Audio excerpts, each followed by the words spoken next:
ചൂരൽമല എന്ന് പറയുന്ന അങ്ങാടി ഇല്ലാതാകും എന്ന് അദ്ദേഹം നേരത്തെ തന്നെ പറഞ്ഞിരുന്നു. എന്ന് 2019 ക്വാറികൾ, മൈനിങ്ങുകൾ, അതുപോലെയുള്ള എല്ലാ പരിപാടികളും ഉടനടി നിർത്തി. മനസ്സിലായോ? അത് നമ്മുടെ ഇവിടെയുള്ള വലിയൊരു മാഫിയകൾക്ക് വലിയ പ്രശ്നം ഉണ്ടാക്കുന്ന കാര്യങ്ങളാണ്. അപ്പൊ നിങ്ങളുടെ കൃഷി തടസ്സപ്പെടും, നിങ്ങളുടെ ഇവിടെ നിന്ന് ഒഴിവാക്കും എന്നൊക്കെയുള്ള വ്യാജ പ്രചരണം ഈ പറയുന്ന ക്വാറി, മൈനിങ്, അതുപോലെയുള്ള വലിയ മാഫിയകൾ നമ്മുടെ പറഞ്ഞു വരുന്നത്. ആവശ്യത്തിൽ കൂടുതൽ സൂചനകൾ ഈ പറയുന്ന പുത്തുമലയുടെ കേസിലാണെങ്കിലും, അല്ലെങ്കിൽ ചുരൽമലയുടെ കാര്യത്തിലാണെങ്കിലും, അല്ലെങ്കിൽ മറ്റ് കള്ളപ്പാറ ദുരന്തത്തിലാണെങ്കിലും ഒക്കെ നമുക്ക് പ്രകൃതി തന്നു കഴിയും. സർ, ഈ ഓരോ പ്രകൃതിക്ഷോഭങ്ങൾ ഉണ്ടാകുമ്പോഴും മാധവ് ഗാഡ്ഗിൽ റിപ്പോർട്ടിന്റെ പ്രാധാന്യം ഏറുകയാണോ? തീർച്ചയായിട്ടും. അത് പക്ഷേ വലിയൊരു ഗുണം ആ മാധവ് ഗാഡ്ഗിൽ റിപ്പോർട്ടിനുണ്ട്. കാരണം ആ റിപ്പോർട്ട് ഒരു 522 പേജുള്ള ഒരു റിപ്പോർട്ടാണ്. അതെ. അപ്പം ഞാനത് വേറെ ഒരാളിൽ നിന്ന് ഡീറ്റെയിൽസ് എടുക്കുകയാണ് ചെയ്തിട്ടുള്ളത്. കാരണം അത് പലപ്പോഴും അത് ഒന്നാമത്തത് ഭയങ്കര ഡ്രൈ ആണ്, രണ്ടാമത്തെ ഒരു സാധാരണക്കാരായ ആളുകൾക്ക് പോലും വായിച്ചാൽ അത് പെട്ടെന്ന് മനസ്സിലാവില്ല. അപ്പം അത് ഞാൻ പറഞ്ഞ ഈവൻ പത്രക്കാർ പോലും അധികം പേരൊന്നും വായിച്ചിട്ടുണ്ടാവില്ല. 100% ഉറപ്പാണ്. രണ്ടാമത്തെ ഏറ്റവും വലിയ ഗുണം എന്ന് പറഞ്ഞിട്ടുണ്ടെങ്കിൽ മാധവ് ഗാഡ്ഗിലിന്റെ റിപ്പോർട്ട് സബ്മിറ്റ് ചെയ്തത്, ഇതെല്ലാം ഞാൻ എൻ്റെ ഓർമ്മയിൽ നിന്ന് പറയുന്നതാണ്, അപ്പോൾ അതുകൊണ്ട് ചിലപ്പോൾ വർഷങ്ങളൊക്കെ തെറ്റിപ്പോ. 2010 ഇദ്ദേഹത്തെ പഠിക്കാൻ വേണ്ടി ഏൽപ്പിക്കുന്നത്. ഇദ്ദേഹം 2011 തന്നെ റിപ്പോർട്ട് സബ്മിറ്റ് ചെയ്തു. അപ്പൊ അത് 2011 റിപ്പോർട്ട് സബ്മിറ്റ് ചെയ്തതിന് ശേഷം ഏതാണ്ട് നമ്മളൊരു 7 കൊല്ലം അത് മറ്റേ കോൾഡ് സ്റ്റോറേജിൽ വെച്ചു എന്ന് പറഞ്ഞിട്ടുണ്ടെങ്കിൽ അത് അവിടെ തന്നെ ഇരിക്കട്ടെ എന്ന് തീരുമാനിച്ചു. കാരണം ഇത് നല്ല കാര്യങ്ങളൊക്കെ നമുക്ക് പുറത്തു വിടുന്നത് അത്ര താല്പര്യമുള്ള കാര്യമല്ല. ഈ ബൈബിളൊക്കെ തന്നെ പണ്ട് ചങ്ങലൊക്കെ ഇട്ട് വെച്ചിരുന്നു, അതായത് ക്രിസ്ത്യൻ പുരോഹിതന്മാരൊക്കെ തന്നെ. എന്ന് പറഞ്ഞിട്ടുണ്ടെങ്കിൽ ജനങ്ങൾ അറിഞ്ഞു പോയിട്ടുണ്ടെങ്കിൽ ഇത് പലപ്പോഴും അവരെ തന്നെ ചോദ്യം ചെയ്യപ്പെടാം എന്നൊക്കെയുള്ള അവസ്ഥകളുള്ളതുകൊണ്ടാണ്. അപ്പൊ അതുപോലെ ഇത് വെച്ചിരുന്നു. അതിനുശേഷം നമ്മൾ ചെയ്തൊരു പണി എന്ന് പറയുന്നത് ഇപ്പൊ ഈ ഹേമ കമ്മിറ്റി റിപ്പോർട്ടൊക്കെ ഇല്ല നമ്മളിവിടെ, ആ ഹേമ കമ്മിറ്റി റിപ്പോർട്ടറൊക്കെ ചെയ്തിട്ടുള്ള പണിയുണ്ടല്ലോ. അതായത് ഹേമ കമ്മിറ്റിയെ കുറിച്ച് പഠിക്കാൻ വേണ്ടിയിട്ട് പിന്നെ ഗവൺമെന്റ് സെക്രട്ടറിമാരുടെ ഒരു പാനൽ ഉണ്ടാക്കി വെച്ചു. ഇനി കുറച്ച് കഴിയുമ്പോൾ അത് ചിലപ്പോൾ എനിക്ക് കൊണ്ട് വില്ലേജ് ഓഫീസർമാരുടെ ഒരു പാനൽ ഉണ്ടാക്കി വെക്കുമായിരിക്കും. എന്നാൽ നടപ്പാക്കേണ്ടതുണ്ടെങ്കിൽ നമ്മളിങ്ങനെ പല കാര്യങ്ങൾ കണ്ടു. അപ്പൊ അങ്ങനെ കണ്ടെത്തിയതാണ് ഈ കസ്തൂരി രംഗൻ റിപ്പോർട്ട് എന്ന് പറയുന്നത്. ഓക്കെ, അപ്പൊ അത് പോട്ടെ, ഞാൻ പറഞ്ഞ അതിലേക്ക് നമുക്ക് വരാം. പക്ഷെ ഇതിന്റെ പ്രാധാന്യം എന്താണെന്ന് വെച്ചാൽ ഇപ്പൊ ഈ പറയുന്ന മറ്റേ ഈ വയനാട് ഉണ്ടായിട്ടുള്ള വലിയ ദുരന്തം, 150ഓളം മരണങ്ങൾ ഉണ്ടായിട്ടുണ്ട്. ആ മരണങ്ങളിൽ ഇദ്ദേഹം 2019 മറ്റേ പുത്തുമല എന്ന് പറയുന്ന അപകടം വയനാട് ഉണ്ടായപ്പോൾ, ആ പുത്തുമല എനിക്ക് തോന്നുന്നു അതുമായിട്ട് ഏതാണ്ട് 2 കിലോമീറ്റർ വ്യത്യാസമുള്ളൂ ഇപ്പൊ ഉണ്ടായിട്ടുള്ള സ്ഥലം, ഈ സ്ഥലത്ത് തന്നെ. അപ്പൊ അത്തരത്തിലുള്ള ഒരു സ്ഥലത്ത് അദ്ദേഹം വരുമ്പോ തന്നെ അദ്ദേഹം ഈ ചൂരൽമല എന്ന് പറയുന്ന ഒരു ടൗൺഷിപ്പ് അതില്ലാതാകും, ഇനിയൊരു ചൂരൽമല ഒരു അങ്ങാടിയാണ്, ചെറിയൊരു ടൗൺ ആണ്. അപ്പൊ ഞാൻ പറഞ്ഞത് ആ ചൂരൽമല എന്ന് പറയുന്ന അങ്ങാടി ഇല്ലാതാകും എന്ന് അദ്ദേഹം നേരത്തെ തന്നെ പറഞ്ഞിരുന്നു. എന്ന് 2019. ഓക്കെ, പിന്നെ 2018 നമ്മുടെ ഏതാണ്ട് 14ഓ 15ഓ സ്ഥലത്തോ അറ്റേ ഉരുൾപൊട്ടൽ ഉണ്ടായിട്ടുണ്ട്. അതായത് നമ്മുടെ വലിയ പ്രളയ ദുരന്തമൊക്കെ ഉണ്ടായ സമയത്ത് അതിനോട് ചേർന്ന് ഉരുൾപൊട്ടൽ ഉണ്ടായിട്ടുണ്ട്. ആ 14ഓ 15ഓ സ്ഥലങ്ങളിൽ ഉണ്ടായതിൽ 11ഓളം സ്ഥലങ്ങളും ഈ പറയുന്ന പശ്ചിമഘട്ട മലനിരകളുമായി ബന്ധപ്പെട്ട് ഇക്കോളജിക്കലി സെൻസിറ്റീവ് ഏരിയയിൽ നമ്പർ 1 കാറ്റഗറിയിൽ പെടുന്ന ഏറ്റവും സെൻസിറ്റീവ് ഏരിയ ആണെന്ന് മാധവ് ഗാഡ്ഗിൽ റിപ്പോർട്ട് പറഞ്ഞൊരു കാര്യമാണ്. മാധവ് ഗാഡ്ഗിൽ റിപ്പോർട്ട് വളരെ ഡീറ്റെയിൽഡ് ആയിട്ടുള്ള ഒരു റിപ്പോർട്ടാണ്. അതിൽ പറഞ്ഞിരിക്കുന്ന ഒരു കാര്യം എന്ന് പറഞ്ഞാൽ ഒന്നാമത്തെയും രണ്ടാമത്തെയും, അതായത് ഫസ്റ്റ് സോണിലും സെക്കൻഡ് സോണിലും. ഫസ്റ്റ് സോൺ തന്നെ ഏതാണ്ട് വെസ്റ്റേൺ ഘാട്ട് എന്ന് പറയുന്നത്, ഈ പറയുന്ന പശ്ചിമഘട്ടം എന്ന് പറയുന്നത് കേരളത്തിൽ മാത്രമല്ല, സാധാരണക്കാരൻ അറിയാൻ വേണ്ടി പറയാണ്, അത് ഗോവ, മഹാരാഷ്ട്ര, കർണാടക, ഇങ്ങനെ 7 സംസ്ഥാനങ്ങൾ കിടക്കുകയാണ്. അപ്പൊ അത് ഇക്കോളജിക്കലി സെൻസിറ്റീവ് ഏരിയ ആണ്. അതിനെക്കുറിച്ച് പഠനം നടത്താൻ വേണ്ടിയിട്ടാണ് ഗാഡ്ഗിൽ ഏർപ്പെടുത്തിയത് ഗാഡ്ഗിൽ കമ്മിറ്റി, കേന്ദ്രമന്ത്രി ജയറാം രമേശ്. അപ്പൊ ജയറാം രമേശ് അത് ഏർപ്പെടുത്തുകയും ഇദ്ദേഹം ആ റിപ്പോർട്ട് ടൈമിന് കൊടുക്കുകയും അതിനുശേഷം ഈ ഗാഡ്ഗിൽ റിപ്പോർട്ടിൽ പറഞ്ഞിട്ടുള്ള ഒരു കാര്യം, ഇത് 63% ഈ ഫസ്റ്റ് ഏരിയയിലാണ്. അവിടെ മൈനിങ്ങോ കോറികളോ മറ്റ് നിർമ്മാണ പ്രവർത്തനങ്ങളോ അനധികൃതമായിട്ടുള്ള ഒന്നും പാടില്ല എന്നാണ്. സെക്കൻഡിലും അത് തന്നെയാണ് പറഞ്ഞേക്കുന്നത്. ഞാനിപ്പോ അതിന്റെ ഡീറ്റെയിൽസിലേക്ക് പോകുന്നില്ല, ഇപ്പൊ ചോദിക്കുകയാണെങ്കിൽ ഞാൻ പറയാം. ഇപ്പൊ മൂന്നാമത്തെ ഒരു കാര്യം എന്ന് പറയുന്നത്, ഈവൻ കൃഷി പോലും അവ ജനറ്റിക്കലി മോഡിഫൈഡ് ആയിട്ടുള്ള ക്രോപ്പ് കൃഷി ചെയ്യരുത്. ഞാൻ പറഞ്ഞത് കൃഷി പോലും അതിന്റെ തീവ്രത പറഞ്ഞതാണ്. അതായത് ആ സ്ഥലത്തിന്റെ ഡെൻസിറ്റി മറ്റേ തീവ്രത പറഞ്ഞാണ്. അതായത് അത് ആകെ തകർന്നിരിക്കുകയാണെന്നും ശരിക്കും അതുണ്ടെങ്കിൽ അവിടുത്തെ കൃഷി പോലും ജനറ്റിക്കലി മോഡിഫൈഡ് ആയിട്ടുള്ള ക്രോപ്പുകളെ വെച്ച് ചെയ്യരുതെന്നുമാണ്.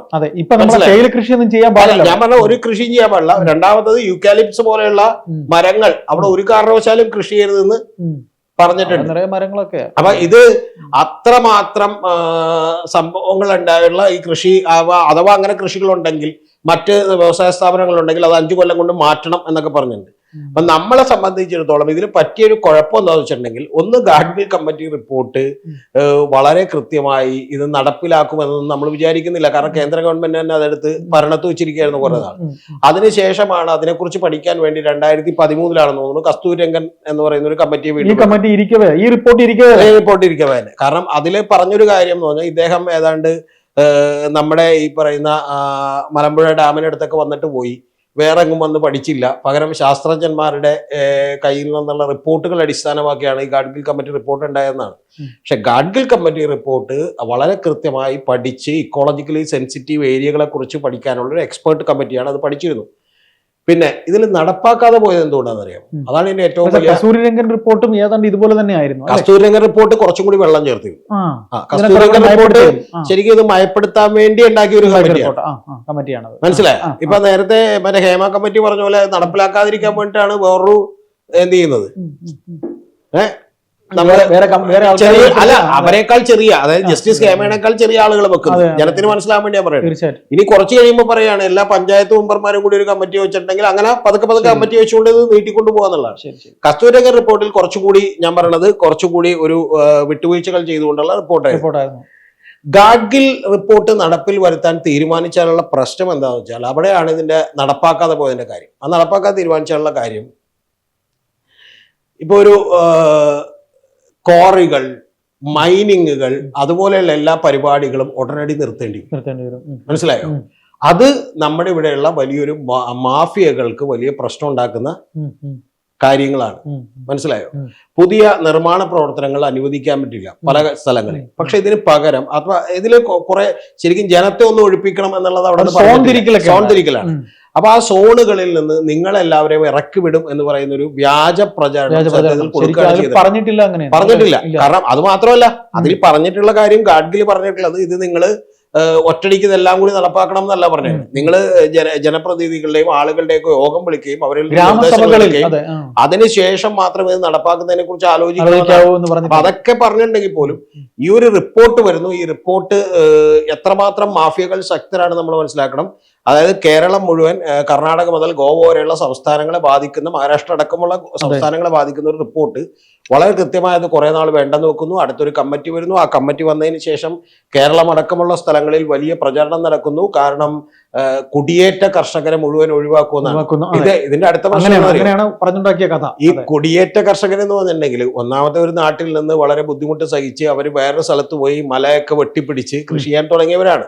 അപ്പൊ അവർ നിങ്ങളുടെ കൃഷി തടസ്സപ്പെടും, നിങ്ങളുടെ ഇവിടെ നിന്ന് ഒഴിവാക്കും എന്നൊക്കെയുള്ള വ്യാജ പ്രചരണം ഈ പറയുന്ന കോറി, മൈനിങ്, അതുപോലെയുള്ള വലിയ മാഫിയകൾ നമ്മളെ പറഞ്ഞു വരുത്തി.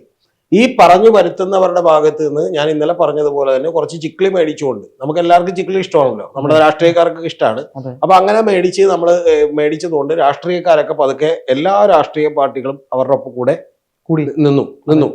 അപ്പൊ അതിനുശേഷം ശരിക്കും ക്രിസ്ത്യൻ സഭകളടക്കമുള്ള ആളുകളൊക്കെ ഇപ്പൊ മൂവാറ്റുപുഴയില്, തൊടുപുഴയിലൊക്കെ തന്നെ ഒന്ന് ഓർക്കുണ്ടാവുമല്ലോ. അതായത് PT തോമസ് എന്ന് പറയുന്ന ഒരാളുടെ ശവമഞ്ച ഘോഷയാത്ര നടത്തി. ശവമഞ്ച ഘോഷയാത്രയൊക്കെ നടത്തുക എന്ന് പറഞ്ഞാൽ പിന്നെ ക്രിസ്ത്യൻ ആയിരിക്കാൻ തന്നെ യോഗ്യനല്ല. തീർച്ചയായിട്ടും. മനസ്സിലായോ? പക്ഷെ നമ്മുടെ ദൗർഭാഗ്യത്തിന് ആളുകളൊക്കെ അങ്ങനെയാണ്. അപ്പൊ അവര് ശവമഞ്ച ഘോഷയാത്ര നടത്തി. അതിനുശേഷം PT തോമസ് എന്ന് പറയുന്ന അദ്ദേഹം നിലപാട് മാറ്റിയില്ല, അദ്ദേഹം മാത്രം ഇങ്ങോട്ട് പോകുന്നു. അതിനുശേഷം ശരിക്കും വന്നിട്ടുണ്ടെങ്കിൽ അവിടെ നിന്ന് ജോയ്സ് ജോർജ് ജയിക്കുന്നു. ഇത്തരത്തിലുള്ള കാര്യങ്ങളൊക്കെ കൊണ്ടിട്ട് സത്യത്തില് ഈ പറയുന്ന നമ്മുടെ രാഷ്ട്രീയം എന്ന് പറയുന്നതിന്റെ ഏറ്റവും വലിയ കുഴപ്പം എന്ന് പറഞ്ഞാൽ വോട്ടാണ് പ്രശ്നം. CPM അടക്കം കോൺഗ്രസ് അടക്കമുള്ള എല്ലാ കക്ഷികളും, കോൺഗ്രസിൽ ഒരാൾ പോലും ഈ PT തോമസിനെ സപ്പോർട്ട് ചെയ്തില്ല. കാരണം സഭകളെതിരാണ് എന്നുള്ളത് കൊണ്ട് സപ്പോർട്ട് ചെയ്തില്ല. ഞാൻ പറഞ്ഞത് തത്വത്തിൽ കോൺഗ്രസ് പാർട്ടി അന്ന് അനുകൂലമായിരുന്നു എന്നൊക്കെ പറയുന്നു. ഈ 2010 അന്ന് കോൺഗ്രസ് പാർട്ടിയാണ് ഭരിക്കുന്നത്. അപ്പൊ അന്ന് അനുകൂലമായിരുന്നു. പക്ഷെ ഇതാണ് ഇതിന്റെ കാര്യം. കാരണം ഈ നമ്മുടെ പ്രകൃതിയെ തുറന്ന് പണമുണ്ടാക്കാൻ സഹായിക്കാത്തൊരു റിപ്പോർട്ടാണ്. ഓക്കെ, അപ്പൊ അതാണ് ഇതിന്റെ അടിസ്ഥാനപരമായ പ്രശ്നം. സത്യത്തിൽ ഇപ്പൊ ഈ പറയുന്ന ചൂരൽമല പോലും 2019 പറഞ്ഞിട്ട് ഇപ്പൊ എത്ര നാളായി? ഇപ്പൊ 5 കൊല്ലം കഴിഞ്ഞു. 5 കൊല്ലമായിട്ട് നമ്മൾ അതിനകത്ത് ഒരു നടപടിയും എടുത്തില്ല. മനസ്സിലായോ? ഇനി അവിടെ ഈ സോൺ 2 പറഞ്ഞേക്കുന്ന ഒരു കാര്യമുണ്ട്. നിങ്ങൾക്ക് ഏതെങ്കിലും മൈനിങ് നടത്തണമെങ്കിൽ ആ മൈനിങ് വളരെ റെയർ ആൻഡ് റെയറസ്റ്റ് ആയിട്ടുള്ള ഇൻഗ്രീഡിയൻസ് ആണ് നമ്മൾ മൈൻ ചെയ്തെടുക്കുന്നത് എന്നുള്ളത് നിങ്ങൾ തെളിയിക്കണം. അതായത് മറ്റെവിടെയെങ്കിലും കിട്ടാത്ത, ഇന്ത്യയിൽ മറ്റെവിടെയും കിട്ടാത്ത, ഇവിടെ മാത്രമുള്ള ഏതെങ്കിലും മൈൻ ചെയ്തെടുക്കേണ്ട കാര്യങ്ങളാണെങ്കിൽ മാത്രമേ അത് അനുവദിക്കാവൂ എന്നുള്ള വളരെ കൃത്യമായിട്ടുള്ള നിരീക്ഷണങ്ങൾ അടങ്ങിയിട്ടുള്ള ഒരു റിപ്പോർട്ടാണ്. നമ്മുടെ ജനത്തിനും ഒരു കുഴപ്പമുണ്ട്. ജനത്തിന്റെ കുഴപ്പം എന്ന് പറഞ്ഞാൽ താൽക്കാലികമായ ലാഭമേ നമ്മൾ നോക്കുള്ളൂ, പെർമനന്റ് ആയ ലാഭം നമ്മൾ പലപ്പോഴും നോക്കില്ല. അപ്പൊ അങ്ങനെ നോക്കാത്തത് കൊണ്ടാണ് ഈ പറയുന്ന മലയോര പ്രദേശത്തുള്ള ആളുകളെ ഈ ഗാഡ്ഗിളിനെതിരെ സംഘടിപ്പിക്കാൻ കഴിഞ്ഞത്. അതെ, ഒന്ന് ആലോചിച്ച് നോക്കണം. തീർച്ചയായിട്ടും. ഓക്കെ, ഇതൊക്കെ പണ്ട് സംഭവിച്ചിട്ടുണ്ട്. ഈ ഹർത്താൽ സംഘടിപ്പിച്ചു, എന്തൊക്കെ. ഇതിൽ ആർക്കെങ്കിലും ഈ മാധവ് ഗാഡ്ഗിൽ റിപ്പോർട്ട് എന്താണെന്നറിയോ? ഒരു വക അറിയത്തില്ല. ഇനി അത് കഴിഞ്ഞിട്ട് കസ്തൂരംഗം എന്ന റിപ്പോർട്ട് എന്താണെന്നറിയോ? ഇനി അതിനുശേഷം കേരള ഗവൺമെന്റ് വേറൊരു കമ്മിറ്റി വെച്ചിരുന്നത്. എന്താണ്? ഉമ്മൻ എന്ന് പറഞ്ഞൊരു കമ്മിറ്റി വെച്ചിരുന്നു. ഇങ്ങനെ കമ്മിറ്റി വെച്ച് നമ്മൾ അവർക്ക് കാശ് കൊടുക്കുക, അവരെ കൊണ്ട് നമുക്ക് ഇഷ്ടമുള്ള രീതിയിലുള്ള റിപ്പോർട്ട് തയ്യാറാക്കിപ്പിക്കുക. 200 പേര്, ഇപ്പൊ ഏതാണ്ട് 150 പേരുടെ മരണം കഴിഞ്ഞു. എനിക്ക് കണക്കെത്രയെന്ന് ഞാൻ നോക്കിയിട്ടില്ല. 200 പേര് കഴിഞ്ഞിട്ടുണ്ടാവും. ആ 200 കിട്ടാത്തവർ നിരവധി. ആ 200 250 പേര് മരിച്ചിട്ടുണ്ടെങ്കിൽ ആ മരിച്ചവർക്ക് നമ്മൾ എന്ത് ചെയ്യുക? ഒരു 2 ലക്ഷം രൂപ അല്ലെങ്കിൽ 5 ലക്ഷം രൂപ ഒന്നും കൊടുക്കുക എന്ന് പറഞ്ഞാൽ നമ്മുടെ പ്രശ്നം തീരുന്നു. നമ്മൾ ശരിക്കും വന്നിട്ടുണ്ടെങ്കിൽ എന്നിട്ട് ഇപ്പൊ ഇന്ന് തന്നെ ഞാനൊരു വീഡിയോ ചെയ്തിട്ട് അതിന്റെ താഴെ വന്നേക്കുന്ന ഒരു കമന്റ് ഉണ്ട്. എന്ന് പറഞ്ഞിട്ടുണ്ടെങ്കിൽ എനിക്ക് വലിയ അത്ഭുതം തോന്നി. ഇപ്പൊ DYFIക്കാർ അവിടെ ഭയങ്കരമായി രക്ഷാപ്രവർത്തനത്തിൽ പങ്കെടുക്കുന്നു, അവർക്ക് ജയ് എന്നൊക്കെ പറഞ്ഞ് എൻ്റെ ഒരു വീഡിയോയുടെ താഴെ, എനിക്കൊണ്ട് നമ്മുടെ വീഡിയോയുടെ താഴെയായിട്ടാണ് കമന്റ് ഇട്ടുണ്ട് ഒരു. അപ്പൊ അത്തരത്തിലുള്ള ചില പ്രകടനങ്ങൾ നമ്മൾ നടത്തുക, പക്ഷെ എന്ത് ചെയ്യുക? ടെമ്പററി ആയിട്ടുള്ള കാര്യങ്ങൾ കൊണ്ട് പ്രശ്നം പരിഹരിക്കും. ഇത് വളരെ സീരിയസ് ആയ ഒരു വിഷയമല്ലേ? ശരിക്കും വളരെ സീരിയസ് ആയ ഒരു വിഷയം, വളരെ സീരിയസ് ആയിട്ടുള്ള ഒരു പ്രാവശ്യം. ഞാൻ ഇന്നലെ അയ്യപ്പദാസിനോട് ഇന്നലത്തെ വീഡിയോയിൽ പറഞ്ഞ പോലെ ഒരുപക്ഷെ, കാരണം ഇതിന്റെയൊക്കെ വലിയ പ്രശ്നങ്ങളുണ്ട്. ഇപ്പൊ നമുക്ക് മറ്റ് പല, ഇപ്പൊ കർണാടകത്തിലാണെങ്കിൽ അല്ലെങ്കിൽ മറ്റു പല സ്റ്റേറ്റുകളിലാണെങ്കിലൊക്കെ എന്ന് പറഞ്ഞാൽ അവർക്ക് കുറച്ചുകൂടി ഭൂപ്രദേശം കൂടുതലുണ്ട്. അതെ, ഓക്കെ. ഈ വെസ്റ്റേൺ ഘാട്ട്, പടിഞ്ഞാറൻ ഇത് മലനിരകൾ എന്ന് പറയുന്നതിൽ പോലും നമ്മളെ സംബന്ധിച്ചോളം അത് കിഴക്കാണ്. അപ്പൊ അതിൽ നിന്ന് നമുക്ക് ഒരുപാട് ഗുണങ്ങൾ ഉണ്ടായിട്ടുണ്ട്. കാരണം പലപ്പോഴും ഇവിടേക്ക് വലിയ ആക്രമണങ്ങൾ വരാത്തത്, മറ്റു പല സംഭവങ്ങളും വലിയ തോതിലുള്ള നമ്മുടെ ഒരു പ്രകൃതിയുടെ ആവാസവുമായി ബന്ധപ്പെട്ടിരിക്കുകയാണ്. അപ്പൊ അത് ഇപ്പൊ തന്നെ ഏതാണ്ട് വലിയ തോതിൽ തകർന്നിരിക്കുന്നു എന്നുള്ളതാണ് തീർച്ചയായിട്ടും പറഞ്ഞത്. പിന്നെ അയ്യപ്പദാസ് വേറൊരു കാര്യം കൂടി പറഞ്ഞാൽ, നമ്മളെ പ്രകൃതിയൊക്കെ സൃഷ്ടിക്കുമ്പോൾ സത്യത്തിൽ നമ്മളോട് വലുതായി അധ്വാനിക്കാനൊന്നും പോലും പറഞ്ഞിട്ടില്ല. സന്തോഷമായി ജീവിച്ചു മരിക്കാനാണ് പറഞ്ഞത് എന്നാണ് ഞാൻ വിശ്വസിക്കുന്നത്. എന്ന് പറഞ്ഞാൽ കായ്കനികൾ ഉണ്ടാകുന്നു ഇല്ലേ? ആ കായ്കനികളൊന്നും നമ്മൾ കൃഷി ചെയ്യണ്ട. കാട്ടിൽ ഇത് അല്ലാതെ തന്നെ ഉണ്ടാവും.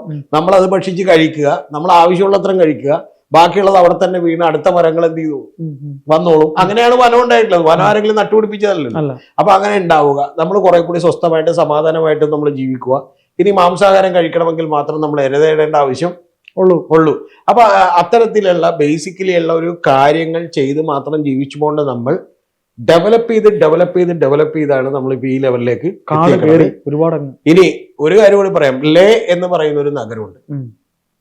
ഞാൻ പോയിട്ടില്ല, പക്ഷെ ഞാൻ അതിനെക്കുറിച്ച് മാതൃഭൂമി ആഴ്ചപ്പതിപ്പിൽ വന്നിട്ടുള്ള ഒരു ലേഖനം വായിച്ചിട്ടുണ്ട്. അതായത് ലേ എന്ന് പറയുന്ന ഒരു നഗരം, അതിന്റെ തൊട്ടടുത്തുള്ള 2 നഗരങ്ങൾ ഒരു സുപ്രഭാതത്തിൽ അങ്ങോട്ട് ഇല്ലാതായിപ്പോയി. ഓക്കെ. ഡോക്ടർ ബിജു വീട്ടിലേക്കുള്ള വഴി എന്ന് പറഞ്ഞൊരു സിനിമ എടുത്തിരുന്നു, പൃഥ്വിരാജിന്റെ. ആ വീട്ടിലേക്കുള്ള വഴി എന്ന് പറഞ്ഞ സിനിമ എടുത്തതുമായി ബന്ധപ്പെട്ട് ഡോക്ടർ ബിജുവിന്റെ ആണ് ലേഖനം എന്നാണ് എനിക്ക് തോന്നുന്നത്. പൃഥ്വിരാജിന്റെ ആണോ എന്ന് എനിക്കറിയില്ല. ഞാൻ ആ സിനിമ കാണാൻ പോയപ്പോൾ ബിജുവിന്റെ ലേഖനമാണ്. അപ്പൊ പൃഥ്വിരാജ് അല്ല എഴുതിയേക്കണം. അപ്പൊ ഞാനത് മാതൃഭൂമി ആഴ്ചപ്പതിപ്പില്ല. അപ്പൊ ബിജുവിന്റെ ലേഖനത്തിൽ ബിജു എന്ന് പറഞ്ഞിട്ടുള്ള ഒരു കാര്യമുണ്ട്. അതായത് അവരുടെ ഒരു ബിജു ഹോട്ടലിൽ നിന്ന് രാവിലെ എഴുന്നേൽക്കുമ്പോഴും രാത്രി ഉറങ്ങാൻ കിടക്കുമ്പോഴൊക്കെ അവിടെയുള്ള ഒരു ചെറിയ പെൺകുട്ടി നിരന്തരമായി ജോലികൾ ചെയ്യുകയും പച്ചക്കറി പറിക്കുകയും അപ്പുറത്ത് നിന്ന് പാത്രം കഴുകുകയും ബാക്കി ഇവരുടെ സൗകര്യങ്ങൾ നോക്കുകയൊക്കെ ചെയ്യുന്ന വളരെ കരുതലോടുകൂടി ഇവരെ നോക്കിയിട്ടുള്ള ഒരു പെൺകുട്ടി ഉണ്ടായിരുന്നു. അവരവിടെ നിന്ന് പോകുന്നതിന് ശേഷമാണ് ആ ഹോട്ടലും ആ നഗരവും ഒരു പ്രദേശവും തന്നെ ഇല്ലാതായിപ്പോയി. ഇപ്പൊ ഞാൻ ഇങ്ങോട്ട് വരുമ്പോൾ മാത്രമാണ് ഞാൻ ഈ വാർത്ത ഉണ്ട്. ആ വാർത്ത കാണുമ്പോൾ ഒരു ചാനലിൽ ഒരു രക്ഷാപ്രവർത്തകൻ നിൽക്കുന്നു. അയാൾ അവിടുത്തെ പഞ്ചായത്തിലുള്ള ഒരു സാധാരണ പ്രവർത്തകനാണ്. അയാളിങ്ങനെ നോക്കിയിട്ട് വിതുമ്പിക്കൊണ്ട് നിൽക്കുന്ന ഒരു രംഗമുണ്ട്. എന്താണെന്ന് വെച്ചിട്ടുണ്ടെങ്കിൽ അയാൾക്ക് ഇത് എവിടെയാണ് സ്ഥലം, എവിടെയാണ് വീടുകളുള്ളത് ഒന്നും അറിയാൻ പാടില്ല. അപ്പൊ ഞാൻ പറഞ്ഞത്, ഇത് നമ്മൾ അത്രമാത്രം, ഒരുപക്ഷെ ഞാൻ ഇന്നലെയും പറഞ്ഞല്ലോ, ഇത് ട്രെയിലർ മാത്രമാണ്. വരാനിരിക്കുന്നത് വലിയ അപകടമാണ്. കേരളത്തിലേക്ക് നമ്മുടെ ശരീരത്തിൽ രോഗങ്ങൾ ഉണ്ടാകുമ്പോൾ ചില സൂചനകൾ അത് തരും.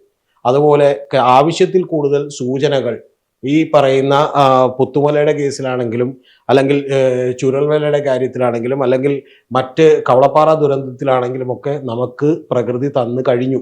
പക്ഷെ നമ്മൾ എന്നിട്ടും നിർത്താതെ നമ്മുടെ ആക്രാന്തം കൊണ്ട് പ്രകൃതിയെ തുരക്കുമ്പോൾ ഒരുപക്ഷെ നാളെ കേരളം എന്ന് പറയുന്നത് ഇല്ലാതായി പോയാൽ പോലും നമ്മൾ അത്ഭുതപ്പെടാനില്ല. താൽക്കാലിക ലാഭത്തിന് വേണ്ടി. താൽക്കാലിക ലാഭം, അതാണ് എൻ്റെ പ്രധാനപ്പെട്ട കാര്യം.